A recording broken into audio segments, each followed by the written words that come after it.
Good morning, ladies and gentlemen. It's a pleasure to be here today. I've been asked to speak about India as it will be in 2022, when we will be 75 years old as an independent country. So, I think what I'll try and do is in the next 25, 30 odd minutes, give you an outline of how we ended up here, a feel of the kinds of, the way in which this government thinks about very long-term transitions. So, in this 75 years that we have been independent, or will be in 2022, the first 45 odd years were spent in a particular economic framework. Remember, when we became independent, this is 1947, we came out of we had just come out of the Second World War. This was also a chaotic period for a variety of reasons, not the least, of course, partition. So the economic thinkers of that time had a variety of views on how this new India would be built. And there was actually a split between those who preferred a much more socialist type economic model and those who preferred a much more market-based economist. Now those who won, those led by the then Prime Minister Nehru, very famously of course opted for a planned socialist option. Now very often people think that this was the only option that was debated at that time. That is actually not true.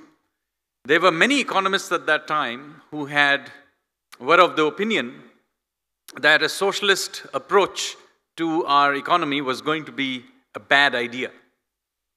They included economists like B.R. Shenoy, perhaps one of the best economists India has ever produced, but also Dr. Ambedkar, who very often now has been sort of captured by social debates, but in fact people don't realize that he was actually primarily an economist, and in fact he's the first Indian to ever get a PhD in economics, and he was very much a market-based economist, and it was because of him the word socialist was actually left out of the original constitution. The word socialist was put into a constitution in the 1970s by Indira Gandhi, but it was Ambedkar who had refused. But there were many others. There was C. Rajagopalachari, who was the first Governor General of independent India, before India became a republic. For those 3 years, he was the head of state. And he very vehemently argued against a socialist-based system. But nevertheless, Nehru clearly won the argument, and we ended up with a socialist-based, somewhat Soviet-inspired model of licenses and so on. And that economic model, as it turned out, was a complete failure. And the problems with that were not something that we discovered many decades later. Far from it, right in the beginning, it caused a lot of problems with, of course, the infamous Mundra scandal, which hit us right in 1956 when LIC was nationalized. So right in the beginning, as soon as we became a socialist planned economy and began nationalizing things, there were already all kinds of financial scandals hitting us. In fact, the term license Raj was not invented at the end of the process, but in the very beginning of the process, where Rajaji mentioned that, you know, this process would lead to a license Raj environment. Now, most of the people in this room are old enough to remember when that system collapsed. It collapsed in 1991. It didn't collapse because we changed our mind about the socialist system. Far from it, the intellectuals of the late 80s and early 90s were in fact arguing that the socialist system was still a valid economic model. I remember I was in college at that time, and our textbooks were all full of wonderful things that the 5-year plan and Mahalanobis model, etc., were leading to. But the absurdity of it was, while we were reading all this in our textbooks, right in front of our eyes, the Soviet Union collapsed, the Berlin Wall fell, and ultimately our own economy collapsed. And finally, as a result of that collapse in the economy, not because we changed our mind, but because our economy collapsed, we were forced to liberalize our economy in 1991. I was in college then, and despite the many warnings of the intellectuals of that time, Prime Minister Narasimha Rao and of course the then Finance Minister Manmohan Singh began to open out economy. And it has been, despite many ups and downs, a success story. After hundreds of years, our share in the world economy began to rise. We finally began to grow faster than world growth, not as fast as China till very recently, but still relatively faster. And although governments have come and gone, you've seen various changes of governments, and although the world has gone through many economic crises, the Asian crisis, the tech bubble burst, and 2007, now the current disruptions in the world trading system, this broad plan has been held together. And so, the last 25 odd years of economic policy making has been, by and large, about the withdrawal of the state. So, although this is still unfinished business, and we still have many things to do, nobody seriously argues against, for example, things like privatization. So now, privatizing Air India is a practical problem. It is not an ideological or theoretical problem. This is a huge progress. For those of you who are old enough to know what I'm talking about, you'll know that this is a major mental shift we have been through. But is this the only thing? The withdrawal of the state the only thing we need to think about? I would argue that we now need to be moving about the next phase of what reforms need to be. While there's still a lot to be done about the withdrawal of the state, i.e. about minimum government, we now do need to begin to think about maximum governance. And maximum governance has, the institutions and frameworks of maximum governance have to be put in place before the next phase of withdrawal of government happens. This is because withdrawing government without putting the frameworks of governance in place ultimately leads to chaos. If you want to know what it looks like to withdraw government without putting the infrastructure of governance in place, then think Russia after the dismemberment of the Soviet Union. There's complete chaos. So what we are trying to do over the last 4 years in Prime Minister Modi's government is to introduce these frameworks of governance. And the purpose of introducing these frameworks of governance is the following: to shift India from an economy that is based on patronage and rent seeking to one that is rule-based. Because although we liberalized the economy in 1991, we did not actually change the underlying political economy of the country. The underlying political economy, the business culture of this country continued to be one which was about rent seeking, patronage, and capture of resources.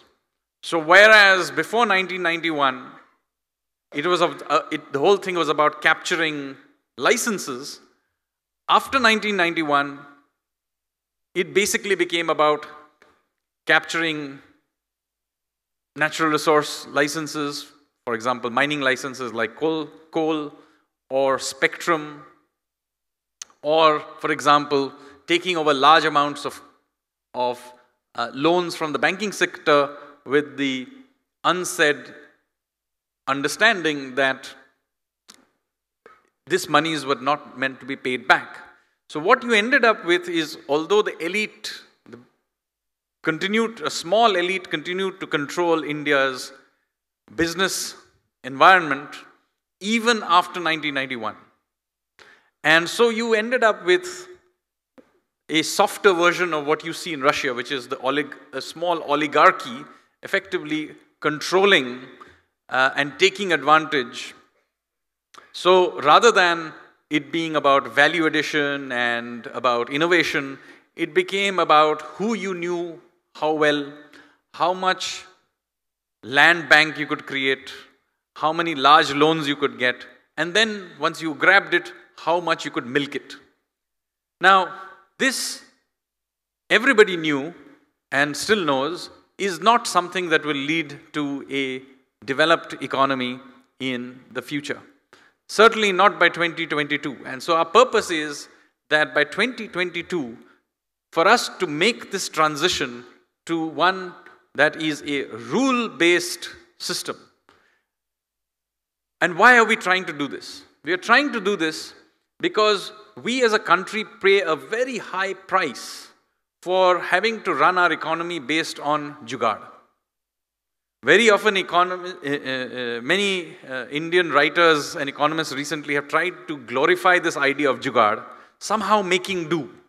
But why should we stick around in this sort of suboptimal environment? Far better, we try to create what the rest of the world has done, is to create a rule-based system. And that problem faces us in the face all the time, and even the simplest thing, like when we go on to Delhi's roads. The same Indian will go to London or Singapore or the US and will drive perfectly well and will come back to India and drive like a lunatic and break all the rules. I know this because I do it myself. Why do I drive and break rules while driving in India, whereas I'm happy, same person is happy to do it very next day in another country? The reason we do for it is because we have this lack of governance and consequently a business culture where it is okay to do this. And because everybody else is doing this, it is in fact a bad idea for me to actually be the only person following the rules. In fact, if I went outside today and tried to drive my car and actually tried to keep to the lanes, I would have a car crash because nobody else is trying to following these rules. So, one of the things we are attempting to do is to introduce and impose on India certain rule-based systems of governance.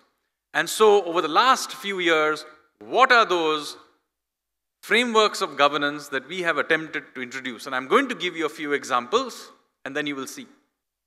Till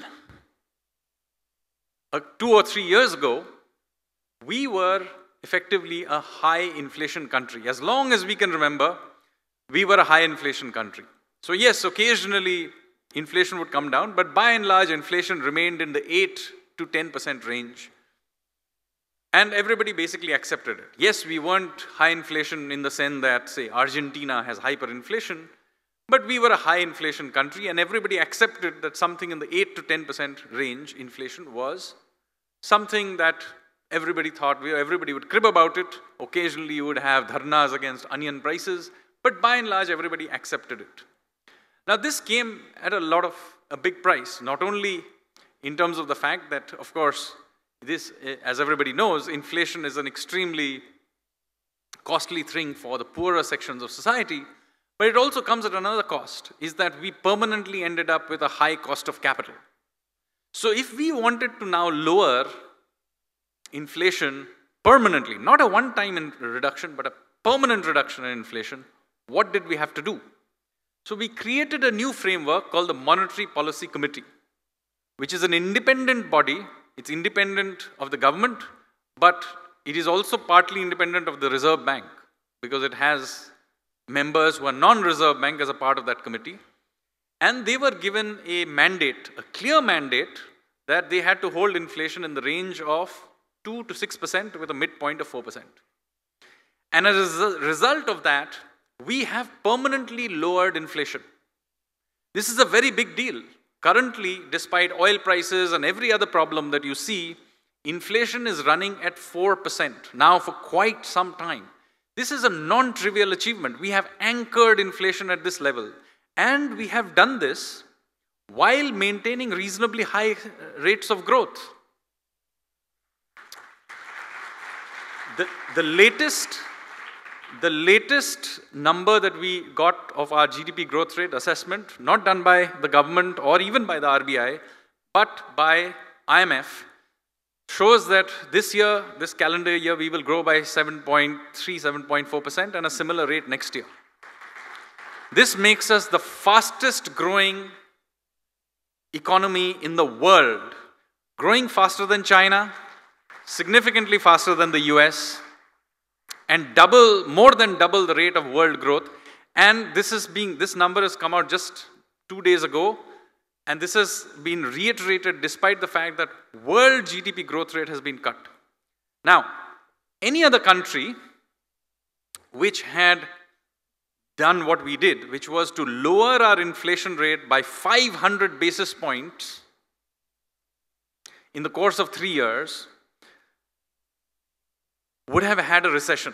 If I tried to go to any other country and said, look, we are going to lower your structural inflation rate by 500 basis points, they would have had a recession.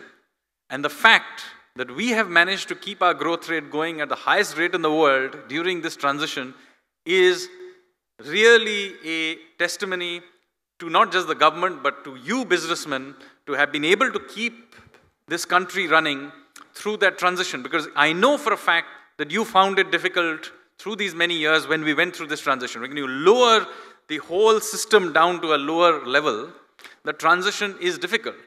But you did it. Not just us, you did it. In partnership with you, we managed to lower it. It is done. And as a result of which, over the next 5 years, by the time we are in 2022, our structural inflation rates, structural interest rates will also fall by a similar 300, 400 basis points. We will be able to do this because we have already gone through this transition. A sharp structural reduction in our cost of capital, which will be one of the key drivers which will allow us to sustain high growth rates into the next generation. With the interest rates we have today, we would not be able to sustain high growth rates for long periods of time. But now that we have lowered and anchored our inflation rate, we can lower our cost of capital and do this. Now I'll give you another example. For a long, long time, we had known that although India is a large country, we did not have an internal market. Every state has its own tax system, the result of which was that it was easier for Mumbai to trade with Shanghai than for Mumbai to trade with Delhi. Not an easy thing. And this was discussed for years. Again, I'll go back to my university days. There were debates going on at that time that we had to introduce a national level tax system. Some people, of course, wanted something similar to what we eventually got through the GST, but there were other options of a national sales tax of various kinds. But we debated it. And remember, I grew up in Kolkata, so we really debated it. But nothing happened. We only debated it till the beginning of 2017. We decided we are just going to do it. Now, when we decided in the beginning of 2017 that we were going to do it by the middle of 2017, a lot of experts came and said, you are not ready. There will be so many things that will happen. This is a complicated system. We should wait more time. Arey Baba, 25 years we debated it. Are we going to debate it for another 25 years or what? Because the fact is that no matter when we introduce this new structure and framework, we were going to find it difficult because this is a large country. This is the single biggest tax reform we have ever attempted. And when we did it, there were going to be unintended consequences. So the only way to do it was to do it. And so we took the plunge. July last year, 2017, we unified the country into one GST system. And as the doomsday prophecies were, for the first 3 months, it didn't work. We were not surprised because no matter what we had done, it would not have worked for the first 3 months. But what is interesting is the things that went wrong were not the things everybody had told us would go wrong. So, nobody told us that the refunds to the exporters would suddenly get stuck. They told us many other things, but not this. Nobody had told us that the error correction button on the website would be the thing that would break down. But you see, we knew that we would discover these things. So, through a process of iteration, we have managed to correct many of these things. I hope now it broadly, after 6 months, it did begin working. Now, a little bit more than a year later, I can say that we now have a GST system that works reasonably well and is a dramatic improvement on what we used to have before. It is not perfect. For many years to come, we will be tinkering it with and fixing it. But what we have done is we have made the transition. Just like with the Monetary Policy Committee, we have done the painful thing. Your grandchildren will still be using this GST. Maybe they'll be improving it. Maybe they'll make a better website. Maybe we'll finally fix that glitch with that error correction button. Maybe in 2022. But it will be roughly the same framework. It is done. Painful as it may be, you did it. Another change. One of the big problems in our country was that before 1991, we had socialism without entry. Without entry for except the lucky few could get themselves licenses. After 1991, we allowed entry, but then we had capitalism without exit. So you could come in and do what you want, but if you ever wanted to exit a business, God help you. And we had something called BIFR, which was basically a place where to send zombies so that they would neither live nor die. You know, the liquid oxygen situation. So, we had to do something about this. Because if we live in an economy where we expect people to innovate continuously, we expect people to take risks, the very nature of risk-taking is that some of it will go wrong. I'm not talking here about frauds. Frauds are a different issue. That should be investigated and so on. But even if there were no frauds, everybody did everything correctly, whether it's because of business mistakes, whether it's technological mistakes, whether it is global factors, whatever the reason may be, businesses will from time to time go wrong. And if we do not allow for continuous exit, we will accumulate these mistakes and we will get stuck.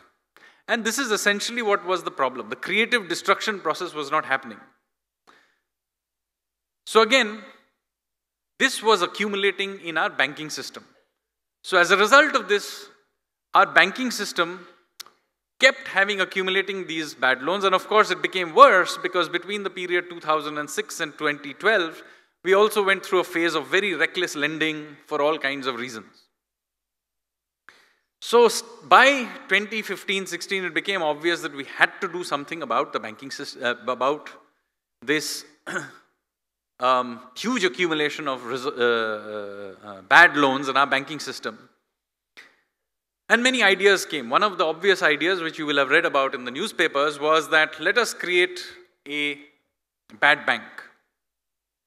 Now, what would have happened with the bad bank? We have taken all this bad stuff, put it into a bad bank, which would have been a warehouse, and we would have recapitalized the banks, and the banks would have gone back to lending. Now, that would have been the least painful way to resolve this. But there was one problem. Because you see, the warehouse of the bad bank wouldn't have allowed creative destruction. Meanwhile, the banks, having been recapitalized, have gone back to doing exactly what they were doing before. So the business culture change that we were attempting to do would simply not have happened.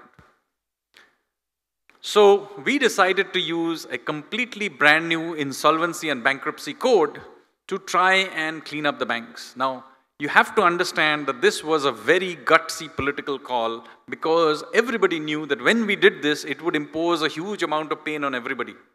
Because the banks would suddenly stop lending, all of you would have problems getting financing, and everybody would curse the government. But at some point, we had to make that transition again. So we decided to use this new insolvency and bankruptcy code. And when we decided to do this, this thing was completely brand new. Even the NCLT and all these courts were not in place. The processes were unknown. But we decided that there was one thing that was true of this round of NPA problems that we could exploit, which was that just 50 cases accounted for 2/3 of the NPAs. Because as I told you, the problem was not so much the large numbers of small companies that were going bust, but a very small number of 50 large companies that had grabbed hold of all this large amounts of loans going into tens of thousands of crores and were not repaying. So we said, look, hundreds of thousands of cases maybe these new institutions will not be able to deal with, but surely they can deal with 50 cases. So we identified 50 cases, of which the first 12 cases were put into the system by the RBI. You will remember this. Many of these, by May of this year, they finished their 270-day cycle. And now, we are beginning to slowly auction them off, restructure them, and so on. For the first time in independent India, you are actually seeing creative destruction. This is a very important moment in India's economic history. We will be talking about this 100 years from now. Now, I've just given you some examples of major structural changes, frameworks of governance that we have put in place. All of these were painful, and there are many more, like Aadhaar and others. Every one of these required that we impose a degree of disruption and pain on business community and the population at large. But we found that for a country that is happy to do dharnas for even the smallest of things, this was a peculiar point in history where we were putting all these difficult things on everybody and they were willing to take it. So thank you very much, people of India, for allowing us to carry out these major structural changes. These are not small changes. This is stuff you will be able to tell your great-grandchildren about. That you were there when this happened. And these were painful changes that we have already done. And before I stop, because I know I'm running out of time, let me tell you about a few more interesting things we will do if this government comes back to power for the next 5 years and is still around in 2022. I'm sorry to tell you, they will also be painful. But they are necessary. Two major things that need to be done. One, we need to get our legal system to work again. We cannot consider ourselves a functioning, democratic, market-based economy with 33 million cases stuck in our legal system. This is something that we will have to deal with. Second, we will have to think seriously about administrative and bureaucratic reform. The current system of bureaucracy we have is a combination of a colonial system overlaid by a socialist system. And although we have withdrawn their powers away from controlling every aspect of the government, it is still underlying it as a structure that is fundamentally unsuited for a 21st century economy. This is not the fault of any individual civil servant. In fact, very often they are the biggest victims of their own bureaucracy. But it is a system that needs to now be desperately reformed. So these are two major areas of reform that we would do if given an opportunity. But with that, let me stop and say that in 2022, we will have made a long series of progress towards becoming like the economy that the founding fathers of this country had dreamt. Thank you very much.